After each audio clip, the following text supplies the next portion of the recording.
রোজার ঈদের খুতবা শুরু হয়েছে। রোজার ঈদের নামাজের খুতবা স্টার্ট করছেন ইমামে 2026 ইংরাজির। الله أكبر الله أكبر الله أكبر الحمد لله الحمد لله ঈদ উল ফিতর 2026 ইংরাজির রোজার ঈদ। ومن سيئات أعمالنا من يهده الله فلا مضل له ومن يضلله فلا هادي له وأشهد أن لا إله إلا الله وحده لا شريك له وأشهد أن محمدا عبده ورسوله أرسله بالحق بشيرا ونذيرا بين يدي الساعة من يطع الله ورسوله فقد رشد ومن يعصيهما فإنه لا يضر إلا نفسه ولا يضر الله شيئا الله أكبر الله أكبر لا إله إلا الله والله أكبر الله أكبر ولله الحمد عن ابن عباس رضي الله تعالى عنهما أن النبي صلى الله عليه وسلم صلى يوم الفطر ركعتين لم يصلي قبلها ولا بعدها الله أكبر الله أكبر لا إله إلا الله والله أكبر الله أكبر ولله الحمد وعن أنس رضي الله تعالى عنه قال كان رسول الله صلى الله عليه وسلم لا يرضو يوم الفطر حتى يأكل تمرات ويأكلهن وترا الله أكبر الله أكبر لا إله إلا الله والله أكبر الله أكبر ولله الحمد عن ابن عمر رضي الله تعالى عنهما قال كان رسول الله صلى الله عليه وسلم وأبو بكر وعمر يصلون العيدين قبل الخطبة الله أكبر الله أكبر لا إله إلا الله والله أكبر الله أكبر ولله الحمد وعن جابر رضي الله تعالى عنه قال شهدت الصلاة مع النبي صلى الله عليه وسلم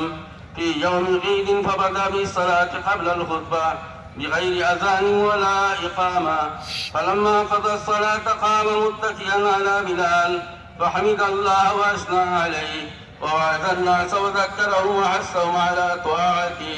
ومضى إلى النساء ومعه بلال فأمرهن بتقوى الله وعظهن وذكرهن الله أكبر الله أكبر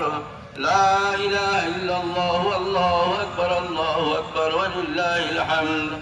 عن عطاء مرسلا رضي الله تعالى عنه أن النبي صلى الله عليه وسلم كان إذا خطب يعتمد على عنزته اعتمادا الله أكبر الله أكبر لا إله إلا الله والله أكبر الله أكبر ولله الحمد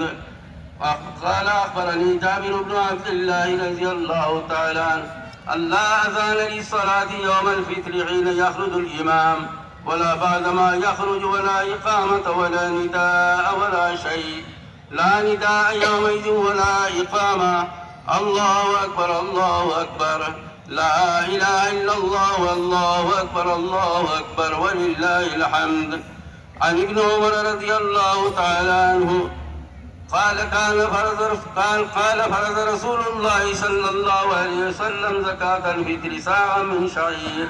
على العبد والحر والذكر والأنثى والصغير والكبير من المسلمين وأمر بها أن تؤدى قبل خروج الناس إلى الصلاة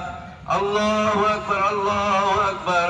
لا إله إلا الله والله أكبر الله أكبر ولله الحمد عن ابن عباس رضي الله تعالى عنهما قال فرض رسول الله صلى الله عليه وسلم زكاة الفطر طهرا للصيام من اللغو والرفث وطعمة للمساكين وعن عمرو بن شعيب عن أبيه عن جده رضي الله تعالى عنهم